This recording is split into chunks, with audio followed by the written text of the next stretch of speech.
I saw Captain Marvel. It's a movie.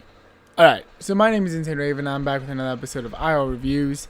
In this episode, we're going to be covering Captain Marvel, a somehow controversial film because of a deep nerd fan base and the actress said a thing that people didn't like a while ago, and a couple of other reasons, which honestly confused me. The entire scenario just confuses me, if I'm 100% honest. Also, real quick, I'm gonna lower this volume real quick, because that's just unprofessional. Okay. So Captain Marvel. It's the latest movie in the Marvel Cinematic Universe, and you'd think, and with a character like Captain Marvel, where not a lot of people know the character, you think that means a game is going to be out, just like with Guardians of the Galaxy, just like with Avengers. You know, these movies that they really have to nail. You think that the same amount of effort and just everything would go into it. Unfortunately, that doesn't seem to be the case. I mean, the best I can really say is that the movie just seems generic. It seems that it's lacking that Marvel formula that made all these other movies successful. The energy and the excitement of all the other Marvel movies isn't here. And it's not to say that the movie seems to break the mold. It's just the opposite. It follows the mold almost to a T that I wasn't really interested in watching it. And I'm not gonna say I didn't laugh and I didn't have a good chuckle along the way, but it felt like this movie more of just had a couple things it wanted to really get across. It felt like it wanted to get across that who the Skrulls are, who the Kree are, who Captain Marvel is, and it didn't really care about how it did all that. It was like, we're gonna get it all done because we've kind of painted ourselves into a narrative box, but we don't really have a choice. But it didn't really feel like they cared all that much about how they got there. Now, I should say that this movie is a prequel, which storytellers just have a problem with prequels and initially, because none of them make sense why they exist and what's kind of going on. And this movie is really supposed to do a couple of things, right? It's supposed to explain who Captain Marvel is, so you can explain that wicked Easter egg at the end of Infinity War. It's supposed to give us some hope for the future, and it's supposed to set the stage for a post Thanos Avengers. And it does do that. It does, set us up with a possible new villain in the Skrulls. You do get what they're going for here and there with all of the kind of plot lines they've left across. And then they kind of blow that all up. It's like they were listening to all the comments and all the fan reactions and the fan speculation of what the next phase was gonna be, and instead of going with that, they wanted to deliberately kind of fuck with you guys. But that goes into more spoiler territory, which I'm not gonna go into right now. That part comes later. So, with the whole movie kind of just feeling generic, what do you mean? Well, what do I mean by that? Well, it means that it feels very much like a stage 1 Marvel film.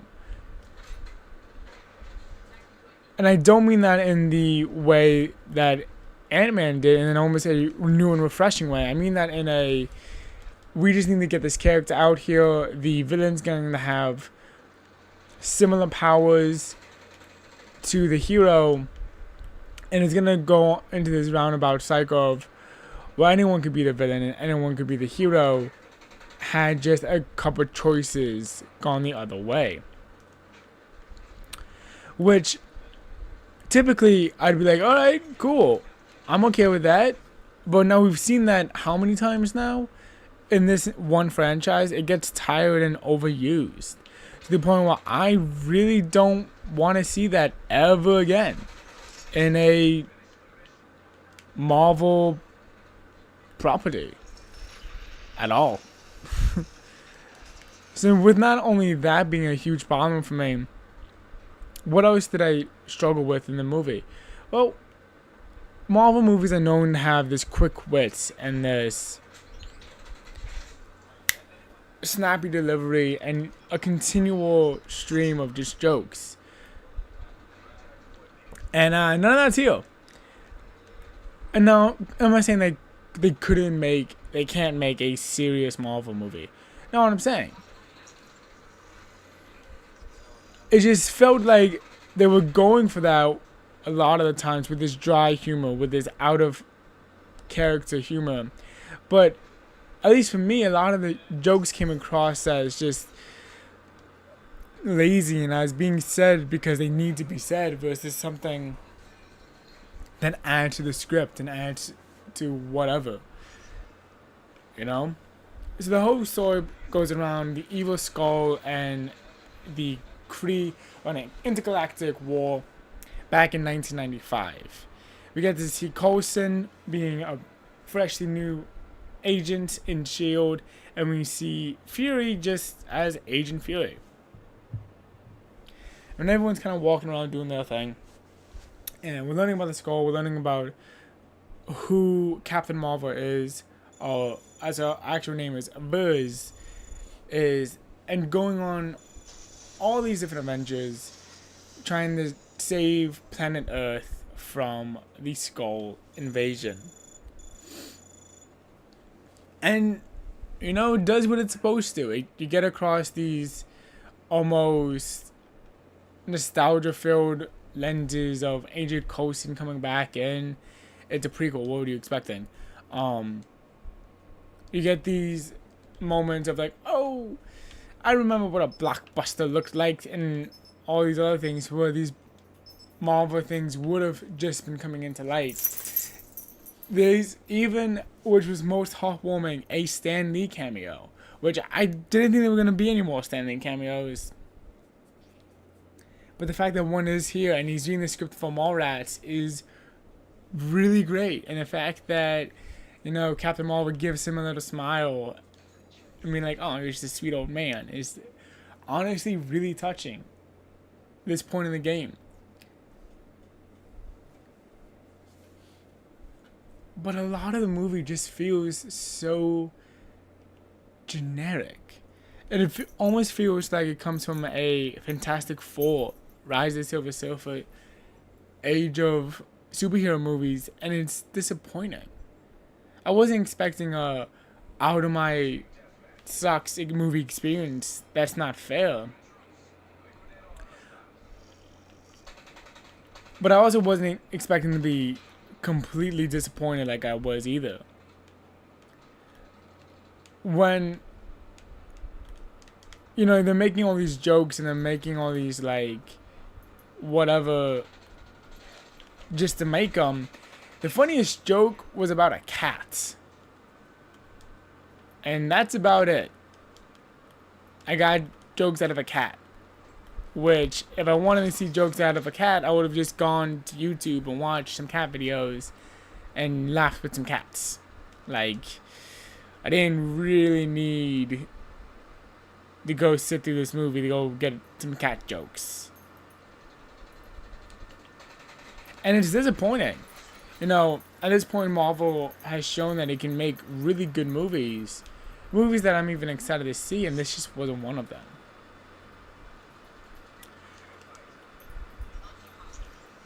So with a script that's lazy, with a lazy script, an uninspired joke pool, a almost generic feel across the whole film, there's not a lot I can say that you need to see for this film.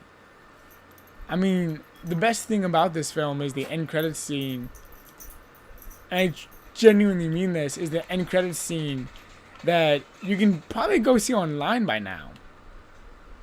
Whether it's because it's been leaked or whatever. this part of the movie you don't even need the movies for. So I'd say save your money and just go somewhere else. But that's just my opinion on the movie. And I don't want to go into too many plot things because I do feel like this movie is going to have a lot of bigger implications later on in the lot of implications later on in the franchise, and it's going to mean a lot more when we're on the other side of Thanos. But when I'm making this review, we're not on the other side of Thanos.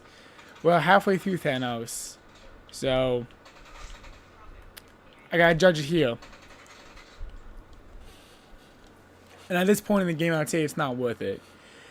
You know, what this movie was supposed to do is bridge the gap from the Infinity War and Endgame. It's supposed to introduce you to Captain Marvel, explain her powers, and explain why the hell is she being all Kim Possible at the end of Infinity War, like, call me, beat me if you can reach me. And all you kind of get is you get a kind of explanation of her powers, and the explanation doesn't make a whole lot of sense. Dog, you need to stop wiping your butt on my fucking bed, otherwise we're gonna have an issue. I know this has nothing to do with the movie, but dog still needs to stop wiping his butt on my bed, otherwise we're gonna have a problem. You good? I think you're good. Okay.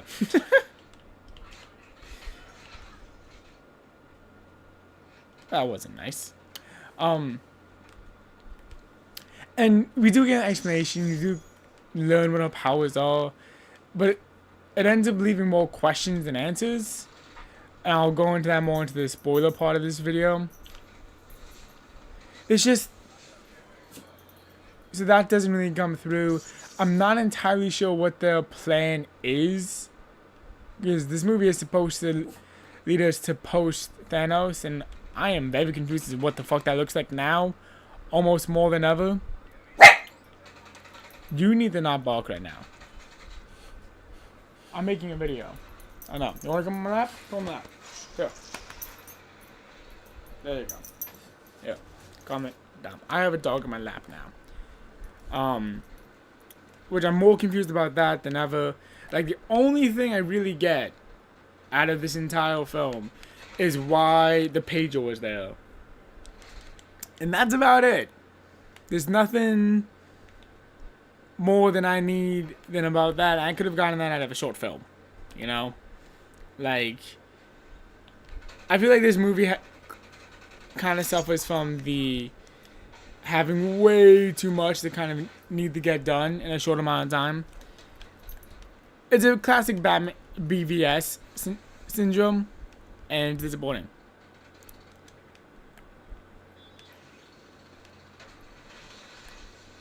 But that's pretty much all I have to say in the spoiler-free part of this review. So thank you guys for watching. If you guys were here for this mess of half sentences and words, I want to thank you guys for watching, and I will see you guys in my next video. If you are still here in like 10 seconds, that's because you don't care for spoilers, or you've seen the movie and you think I'm being dumb, which is fine, because spoilers are abound. Spoilers, and spoiler time. Alright, so Captain Marvel is supposed to be this alien and whatever. Okay, keep in mind I'm saying all this from the only thing I know about this character is the marketing material for this movie, and that's about it. So Captain Marvel is supposed to be this like alien chick who's like, I am a superhero, and she punches shapeshifters in the face that try to dress up like old ladies because infiltration begins with N. And this shapeshifter's bad, Kree good. which doesn't make any sense because Ronan the Accuser, how do you say that word? From Guardians of the Galaxy was Kree, and he makes a cameo in this film, which is weird, because at this point you're like, oh, I'm supposed to be rooting for these guys. Why am I supposed to be rooting for these guys? Oh, they're the bad guys, aren't they? And spoiler alerts, again, if you're not paying attention, they're the bad guys. Kree be the bad guys again. And it ends up being this whole thing of like, they're trying to hunt down the Skrull, and the Skrull are just like, we just want to live in peace, and we just want to be left the fuck alone. And you guys have been hunting us down for generations of generations, and we just want to be left alone. Thank you. So the Kree are the bad guys, and so that would make Captain Marvel a bad guy. But no, wait, she's human, and she just shot a light speed force generator thing, and then she absorbed all the energy from the light force thing, light speed thing, and it makes perfect sense. Don't question it too much.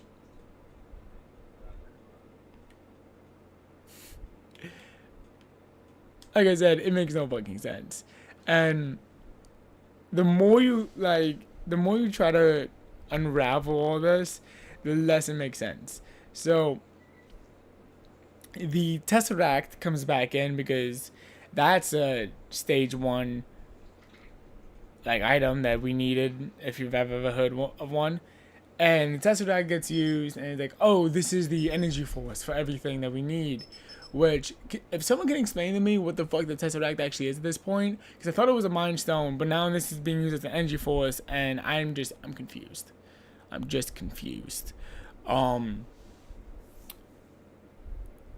That's important, and gets swallowed by a cat, which is not a cat, which is an alien type thing. And the final showdown ends up being from like the father figure and Captain Marvel, or should I call her Carol Danvers, because that's her actual name, because she's human, and she's been lied to her entire life, and that's why, like, the Skrull were able to see human things and whatever. And her and Fury are just hanging out, having a good old time, cracking jokes, fucking killing it, you know, and nothing is real. And they end up leaving in this surrogate father-daughter type scenario where jokes are had, emergency continued plans are made, and everyone lives happily ever after. And still nothing makes any fucking sense. Well, the best scene, in my opinion, out of this entire movie, because I'm jumping around, but I'm going to jump back to one of the worst scenes in the movie, in my opinion. Two of the worst scenes in this movie, for my opinion.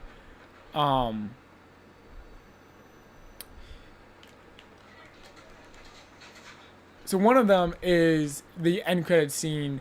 We have all the remaining Avengers from Infinity War, hanging out in S.H.I.E.L.D., and they're huddled around Fury's pager that had the Captain Marvel logo on it that you saw. And it stops transporting. And he's like, oh, what does that mean? Why is it not transporting? What is it doing? Can we get it back up? Oh, no. Yada, yada, yada, yada, yada, yada. And they're like, we need to get it back up. It was like, well, we don't even know what it's doing. We don't know what's going on with it. We don't even know what it is. And we go, all we know is that Fury knew what it was. And if Fury says it, like, it happens type deal. And then Captain Marvel, like, shows up behind him. It's like, where's Fury? And there's this moment where it's like, that is so awesome. And so badass. I wish it was in Endgame. I wish that scene was in Endgame so much. Like, could you just imagine, right? If that's how they just start off Endgame with, who are you, where's Fury? like would be so great, but they don't. So they leave it to an end credit scene, and it's like, well, at least you got an end credit scene that I care about. It's been how long since you were able to do that? Like, God. But it's easily the best thing out of it, out of the entire movie, and I absolutely loved it. And I'm like, okay, cool. You got me hooked for the next film. Congratulations. That is something you legitimately have not been able to do for like 4 movies now at this point. Like, thank you for fulfilling this horrible transition you've made. It makes me happy, type thing. So with all that, what's the worst scene in this movie? There's 2 of them. One is when there's like this spaceship battle that's happening, and it was so confusing and generic. I literally leaned over to the person I'm seeing the movie with, and I was like, "Oh, are we watching Star Wars? This is a Star Wars thing, right? I'm so why are we watching Star Wars?" And she just started laughing at my joke, and I was like, "That's not a good response to have during your film." And then the other one, which they did it on purpose, and I get why they did it on purpose and whatever. And it's just like supposed to be this like, "Hoorah, women," moment, which, you know, cool. Women are great. I've always said they're great. It's awesome. Hoorah, women. But it's also the exact thing that people were worried about. And it's this whole fight sequence. It's like this is the beginning of all the fighting, and it's like, well, I'm Just a Girl starts playing, and it's like, I'm just a girl, blah, blah, blah. And it's this really fun moment where she's in the spaceship, she's fighting, and almost this like bar type scenario, and there's stuff like everywhere, pinball machines getting used as just fucking weapons of destruction. Fun was had by all, and you put this incredibly cheesy song underneath it. It's like, oh, okay, this is where we've gone. We've gone from like really awesome, catchy music of just like, yeah, we're adventurous, we're having this time of our life, we're on a thing, to, oh no, let's do some just generic girl power, because girl power. Like, don't get me wrong, I get having girl power, but if you think for a second that I believe that a girl who's wearing Black Sabbath clothes and whatever, like she's wearing Guns N' Roses and Black Sabbath tees throughout the early memories of the movie. Now she's listening to this, just kind of like doing it as a bop, and I'm like, no, those genres don't mix, actually. They do on my playlist, because my playlist literally has Tupac and then Broadway on it.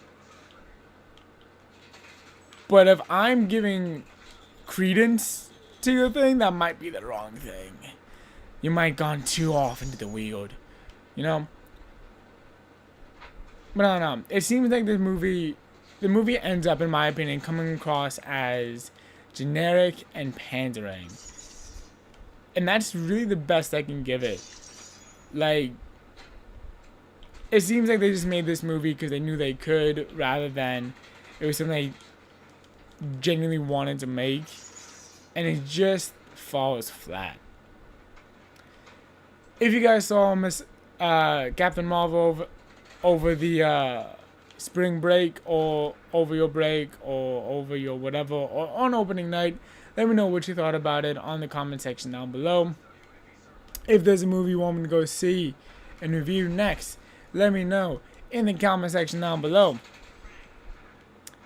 And if you've enjoyed this video, let me know in the comment section down below. And I will see you guys in the next video. Bye-bye.